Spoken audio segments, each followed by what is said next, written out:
राष्ट्री संगमनी वसूना चिकितुषी प्रथमा यज्ञियाना तां मा देवा व्यदध पुरुत्रा भूरिस्थात्रां भूय विषयन्ति। भारत विक्रम, भारत वर्ष की अक्षय कीर्ति गाथा।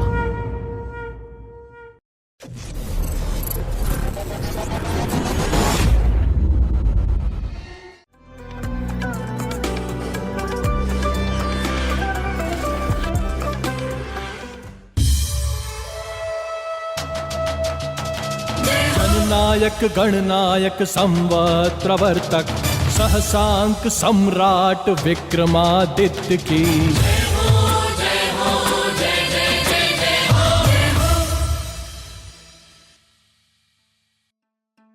संपत्करं मूषक वाहनं च लंबोदरं विघ्न विनाश दक्षं धूम्रध्वजं मोदक भोजनं च वंदे गणेशं विबुधाग्र पूज्य।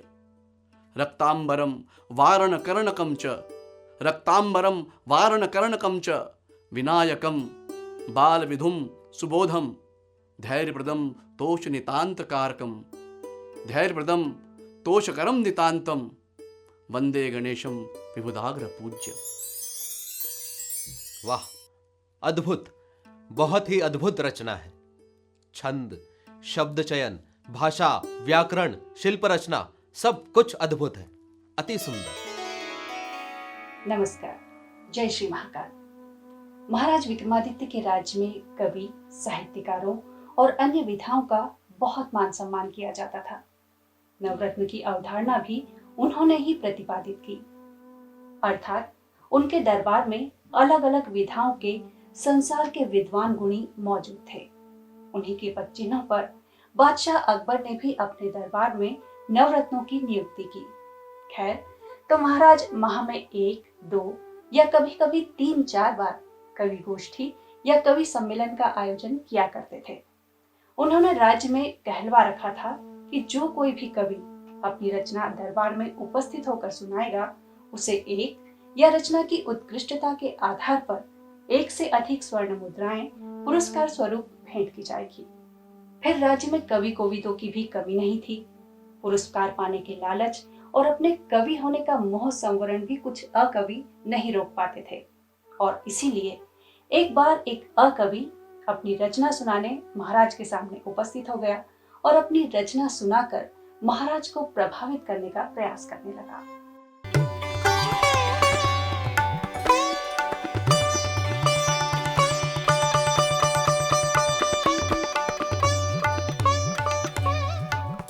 कुछ नहीं महाराज, बस एक अप्रतिम रचना जान पड़ी तो सोचा कि आपको सुना दूं। आपके जैसा काव्य मर्मज्ञ इस संसार में और कहाँ। सुनाइए, क्या रचना है? धन्यवाद महाराज। तो रचना कुछ यूं है कि अद्य जलम नीलम भवति जलम जलम जलम जलम जलम ततोपि अधिकम सूर्य दिनानि धूप धूप धूप धूप धूप समुद्र तटे आगच्छन्तु आगच्छन्तु आगच्छन्तु।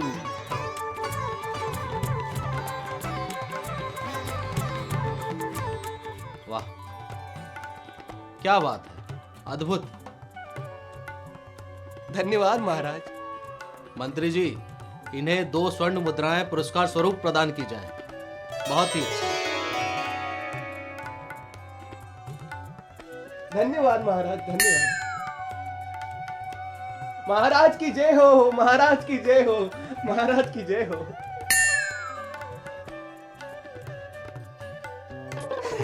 महाराज, एक बहुत सुंदर रचना बन पड़ी है। यदि आपकी आज्ञा हो तो प्रस्तुत करूं। सुनाइए, क्या रचना है? पानेषु पुदीनां दृष्टवान् नासिकायां नगीना दृष्टवान् स्निग्धं मल्लिका दृष्टवान् स्निग्धं पक्षिणा दृष्टवान् यदि चंद्र वंचकत्वेन वंचितवान् सर्वे तारकाः गिलि गिलि अक्खा इति अवदन्। अद्भुत, बहुत ही बढ़िया। मंत्री जी, इन्हें भी 2 स्वर्ण मुद्राएं पुरस्कार स्वरूप दी जाएं। अरे धन्यवाद महाराज, धन्यवाद महाराज। और आज की कवि गोष्ठी यहीं समाप्त की जाती है।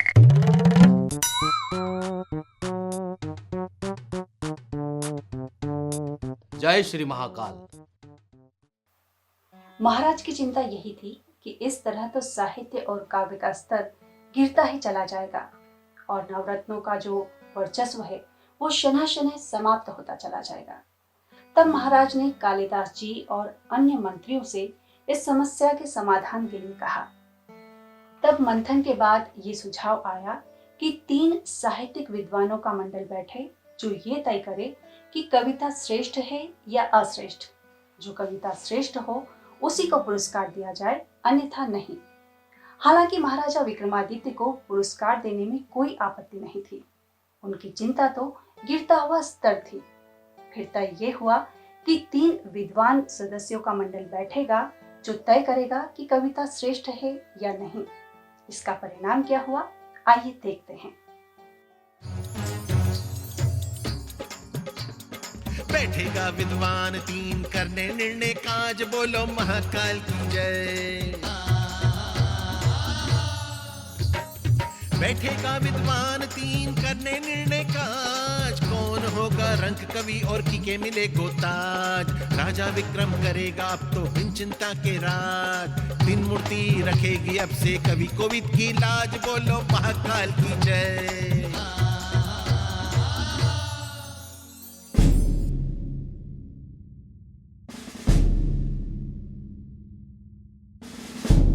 कहिए कालिदास जी, आपने यूं अचानक विशेष सभा का आह्वान क्यों किया है? क्या कोई विकट समस्या आन पड़ी है? जी महाराज, मंडल के विद्वान सदस्यों के बारे में आपसे कुछ महत्वपूर्ण चर्चा करनी थी। कहिए। महाराज, मंडल बनाने से प्रारंभ में तो लाभ हुआ, किंतु हम सभी मनुष्य हैं। द्वेष और ईर्ष्या के स्वाभाविक गुण हम सभी में विद्यमान हैं। सो मंडल के विद्वान सदस्य इससे कैसे अछूते रह सकते हैं? जी हाँ महाराज, मैं भी कालिदास जी की बात से सहमत हूँ। हमारे पास भी कुछ प्रकरण इससे संबंधित आए हैं। हम आपकी बात समझ तो रहे हैं, किंतु थोड़ा विस्तार से बताइए। मंत्री जी, आप ही बताइए। जी महाराज, प्रारंभ में सब कुछ ठीक ढंग से चल रहा था, किंतु बाद में साहित्य मंडल के सदस्यों ने अपने समकक्ष विद्वान कवियों की रचनाओं को खराब बताकर उन्हें नीचे बताना शुरू कर दिया, जिसके फलस्वरूप कवियों में नाराजगी है और वे राज्य छोड़ने की बात कर रहे हैं। ये तो बहुत ही विकट समस्या है।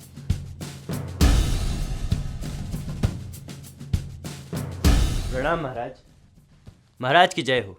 महाराज, आनंद वर्धन जी आपसे भेंट करना चाहते हैं। उन्हें सह सम्मान ले आइए। जी महाराज।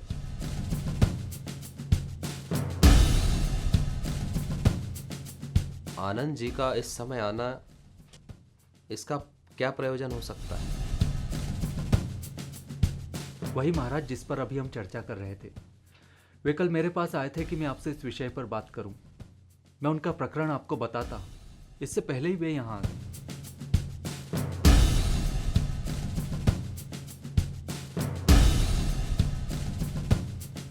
आइए आनंद वर्धन जी, आइए, आपका स्वागत है। प्रणाम महाराज। सब कुशल मंगल तो है? पिछली गोष्ठी के बाद काफी लंबा समय हो गया आपसे भेंट हुए।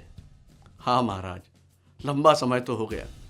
और रही बात कुशलता की, तो आपके आशीर्वाद और ईश कृपा से भौतिक रूप से तो मैं कुशल ही हूं, किंतु किंतु क्या महोदय?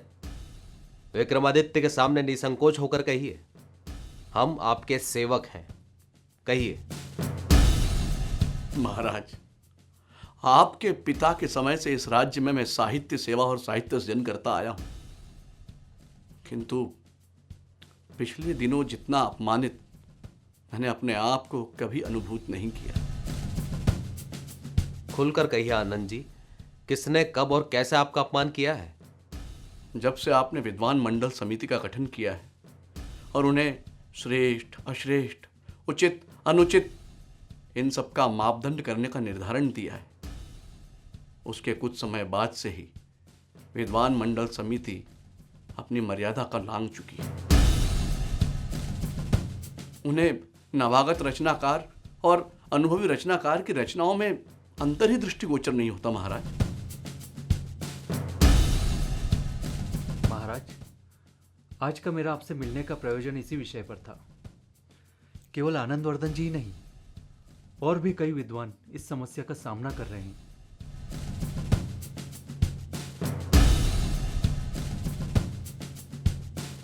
आनंद जी, आपको किस विषय में अपमानित होना पड़ा है? थोड़ा विस्तार से बताइए। जी महाराज, मैंने एक गणपति वंदना की रचना की।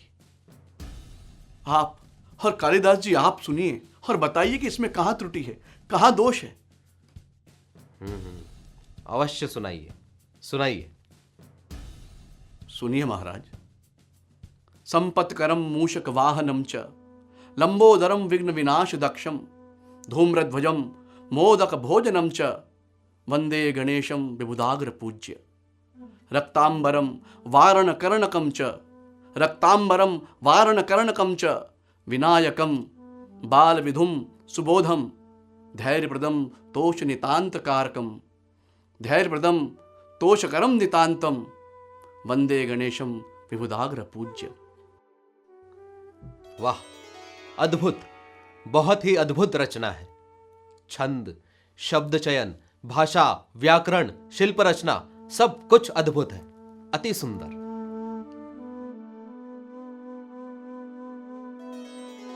बिल्कुल सत्य कहा महाराज, इस रचना में कहीं कोई त्रुटि नहीं है। किंतु महाराज, उन्होंने इस रचना को घिसी पीटी बतलाया, और यही नहीं, उसे व्याकरण से दोष युक्त बताकर निरस्त कर दिया। चलिए आप पुरस्कार मत दीजिए, किंतु उसे दोष युक्त बनाकर किसी का अपमान तो मत कीजिए। किसी भी क्षेत्र का कला साधक संवेदनशील होता है और ये गुण आवश्यक प्रतीत होता है, किंतु यदि साहित्य सृजक और किसी भी क्षेत्र का नया कलाकार ऐसा दूषित व्यवहार करेगा तो ये पक्षपात होगा, अथवा नए कलाकार और नई रचनाएं सामने नहीं आ पाएंगी, और साथ ही नव सृजक वर्ग भी निरुत्साहित होगा। सत्य है महाराज, इस समस्या का निराकरण करना ही होगा। हाँ महाराज, मैं भी मंत्री जी की बात से सहमत हूं। तो आप ही बताइए, इस समस्या का क्या समाधान होना चाहिए? क्षमा करें महाराज, किंतु विद्वान मंडल समिति को भंग कर देना चाहिए और पूर्व व्यवस्था को लागू कर देना चाहिए। आप, कालिदास जी और मंत्री जी ही निर्णय करें। तो ठीक है, आनंद जी की सलाह को मानकर, जो कि हमें, कालिदास जी और मंत्रिमंडल को भी उचित प्रतीत होता है, मंत्री जी आज से और अभी से विद्वान सदस्य मंडली और उनकी व्यवस्था को भंग किया जाता है और फिर से पुनः पुरानी व्यवस्था को लागू किया जाता है। धन्यवाद आनंद जी, आपका बहुत बहुत धन्यवाद। धन्यवाद आपको महाराज, कोटि कोटि धन्यवाद। फिर से पुरानी राह पे चालिया विक्रम और विद्वान, बोलो महाकाल की जय। फिर से पुरानी राह पे चालिया विक्रम और विद्वान, सहन नहीं है विक्रम को विद्वानों का अपमान। कला और संस्कृति तो होवे देश की पहचान, बिना कला के जानो भैया मनुष्य के पशु समान, बोलो महाकाल की जय। महाराज विक्रमादित्य एक ऐसे शासक थे जिन्होंने अपने शासनकाल में कला, साहित्य, संगीत और अन्य विधाओं को बहुत मान सम्मान दिया और उनकी श्रेष्ठता को जन जन तक पहुंचाने का प्रयास किया। श्रेष्ठ जनों और गुणी जनों के लिए उनके दरबार के द्वार सदैव ही खुले रहते थे और उन्हीं के प्रयासों के कारण आज भारत की संसार में एक अलग पहचान है। आज का एपिसोड बस यहीं तक। अगले एपिसोड में महाराज विक्रमादित्य की एक और लोक कथा के साथ आपसे फिर मुलाकात होगी। जय श्री महाकाल, जय वीर विक्रमादित्य। जननायक गणनायक संवत्रवर्तक सहसांक सम्राट विक्रमादित्य की महाकाल हर सिद्धि भैरव उपासक शकारी विक्रमादित्य की जय हो। ज्ञान विज्ञान कला संगीत ज्योतिष पुरोधा विक्रमादित्य की मुक्त करता प्रजा दुख हरता जनप्रिय महाराज विक्रमादित्य की